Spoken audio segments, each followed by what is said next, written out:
What, in your opinion, makes successful people apart from everyone else? Or, what is it about successful people that makes them successful?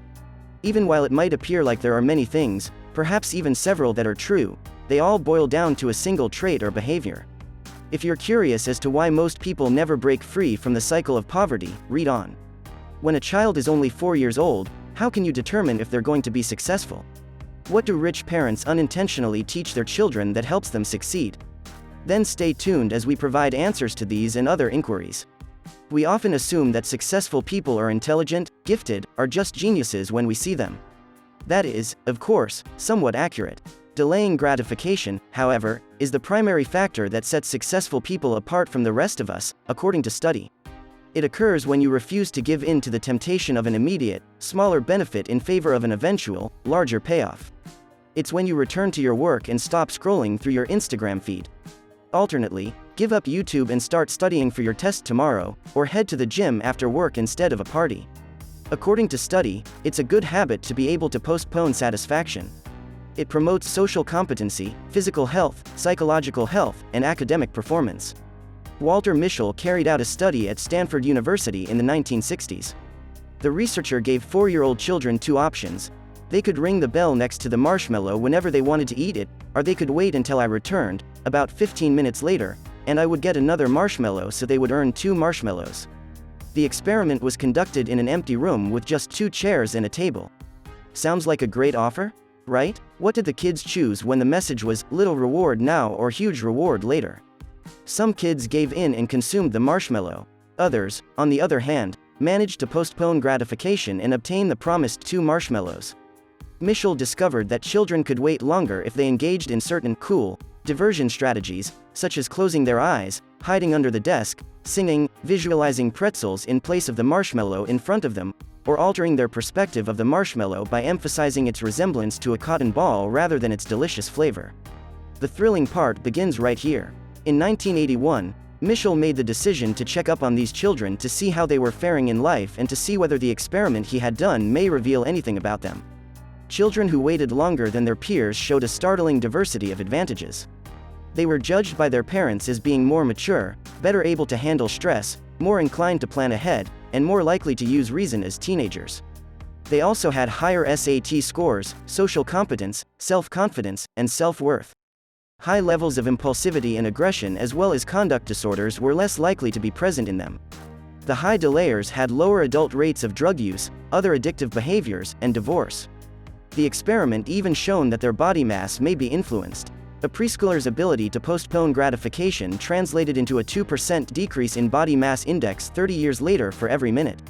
On the other hand, youth who couldn't wait long enough for the second marshmallow found it challenging to make friends, cope with stress, and maintain attention. Does that mean that if you couldn't wait for a second piece of candy when you were younger, you won't succeed in life later on? The answer, however, is not simple. It is little more difficult. According to Walter Mischel's studies, having the ability to withhold pleasure or exercise self-control is a muscle. You can exercise it like any other muscle in your body, and while you might not see immediate results, you will be okay in the long run. Keep in mind that the prize must be worthwhile to you. Giving delayed or rapid gratification in the absence of a meaningful reward is ineffective because it does not strongly encourage the desired behavior. In other words, choose a reward that is substantially larger if you wish to delay gratification. Suppose you've made the decision to save money for investments. However, Apple then introduces a new iPhone that you are anxious to purchase. Make it absolutely apparent to your brain why saving that money would lead to a greater reward later, such as financial freedom, in order to resist the desire to buy the new iPhone. However, Tyler Watts decided to repeat Mischel's experiment in 2018 after being inspired by it, and he discovered that delayed gratification is more closely related to your parents' income. If your parents are wealthy, you have a higher chance of waiting for the second marshmallow and succeeding in life. However, if you were born into a poor family, you have a higher chance of ringing the bell and eating the marshmallow. I'll briefly summarize The Atlantic's outstanding article on the subject. In contrast to Mischel's sample size of 90 children, Watts' sample size was 900 children. In terms of color, ethnicity, and parental education, they are also more typical of the broader population. They added elements like household income in their explanations for why kids can resist gratification and succeed in the long run. He found less support for the notion that the ability to postpone gratification results in better outcomes. but rather, a child's social and economic background has a bigger impact on their capacity to wait for the second marshmallow. That background, not the capacity to postpone satisfaction, is therefore the driving force behind children's long-term success. The test is presented here. Long-term results showed no improvement in the performance of the children whose moms had college degrees and who waited for a second marshmallow. Children whose mothers did not have college degrees also experienced this. However, when these two groups were contrasted side by side, compared to children from low-income households, those who waited for the second marshmallow performed much better. Therefore, the researchers came to the conclusion that there are less assurances in a poor child's everyday life. There may be food in the refrigerator today, but there may not be tomorrow, so there is a risk associated with waiting. Even if their parents pledge to buy more candy tomorrow, this promise frequently falls through due to a lack of money. For children whose parents have higher levels of education and income, on the other hand, delaying pleasure is often simpler because experience tends to convince them that adults have the means and stability to keep their word.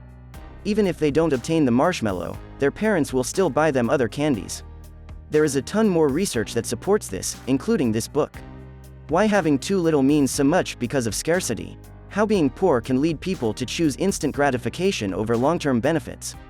When a child has reason to think that the first marshmallow might disappear immediately in front of his eyes, the second marshmallow seems surreal to him or her.